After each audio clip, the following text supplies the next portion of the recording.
the question we need to answer is there anything in Muhammad's life that could have very well have pushed Allah to give Muhammad this most strictest punishment possible? Well, there's one event, very famous event. It's more infamous than famous.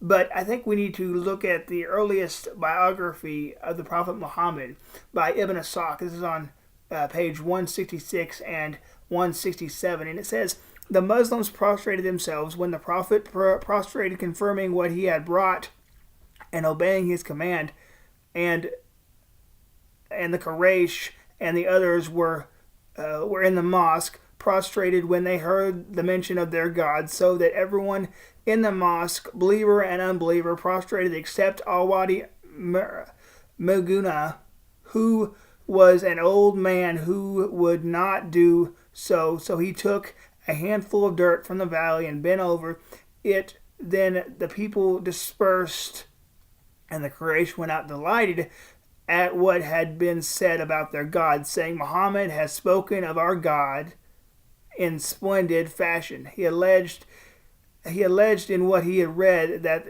they are exalted Gishna, which are basically the three pagan cranes that are used for intercession for the pagans, and they are approved by the pagans. But then notice what happens after this. This passage right here is very important. It says, "Then Gabriel came to the apostle and said, What have you done, Muhammad? You have read to these people something I did not bring to you from God, and you have said what he did not say to you." And the apostle grieved bitterly, and he was greatly in fear of God. So God sent down a revelation, for he was merciful to him, covering him and making light of the affair. Did you notice that? It said that, of course, Allah would forgive Muhammad here, and he would comfort him and all that. But he said that Allah made light of the affair. Does that sound like the one true God who should be jealous for his name, that there is no other God? Because, Islam claims to be monotheistic, but yet the God Allah doesn't care that Muhammad and the Muslim followers bow down and worship to these three pagan deities. No, but instead he makes light of these events.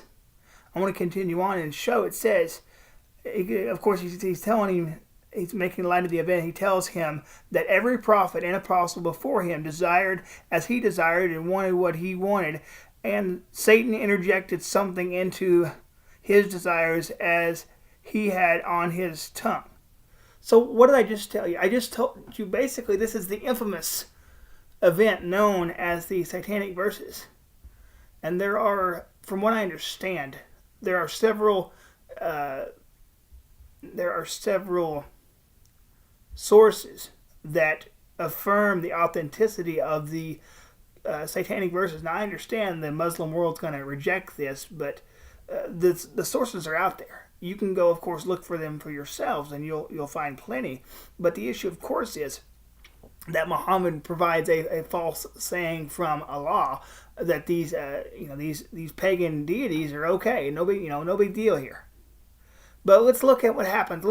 Let's make sure we understand what exactly happened with regards to the death of Muhammad and the importance of it. And we can find the death of Muhammad in Sahih Bukhari 44:22. It says, narrated Aisha, this is his favorite wife. It says, the Prophet in his ailment in which he died used to say to me, "O Aisha, I still feel the pain caused by the food I ate at Khaybar.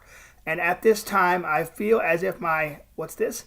Aorta is being cut from the poison. Now, for us to understand why this is important, we need to understand what happened at Khaybar. What happened at Khaybar is that Muhammad basically slaughtered everybody, all the men and the sons, and he took the women and children. But the issue is that this woman, she made him a meal. And she made him a meal, but she poisoned the meal. And he didn't realize it was poison until later. But did you notice what it says here in Sahih Bukhari 44:28? The Prophet said in his ailment in which he died, he used to say, "O Aisha, I still feel the pain caused by the food I ate at Khaybar, and at this time I feel as if my aorta is being cut from the poison." Now, how did Allah say that he would kill Muhammad if he provided a false saying from Allah? Well, let's go back up and look. It says in Surah chapter 69, verse 44 through 47, "And if he had invented false sayings about us, we surely would have taken him by his right hand, and then we would have severed his aorta." That's odd. Why would the God of Islam sever his aorta if he is truly a prophet of God? Well, it just goes to show that the God of Islam has shown by the way he has taken out his prophet.